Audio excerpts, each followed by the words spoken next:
How to sell crypto in Trust Wallet. Hey everyone, welcome back to our channel. In this video we're going to learn how we can sell crypto in Trust Wallet with Ramp, so make sure to watch the video till the end.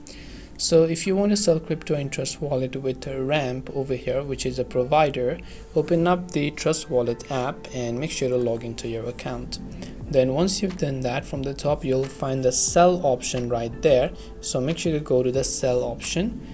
Now over here you can simply select any cryptocurrency that you want to sell, so let's say anything that you own. So once you enter a certain amount and then you hit the sell option, it will ask you to choose a provider, and in that provider you can choose Ramp if it is available. Now if it is not available, you can't actually sell it because this is not in our control. It comes from Trust Wallet platform, but once you enter your amount, if you have them, and you hit the sell, you should be able to see the Ramp in the provider list to change it. So this way you'll be able to sell crypto in Trust Wallet with Ramp. Hope this video was helpful. If you have got any more questions, feel free to leave them down below. Thank you for watching and see you in the next video.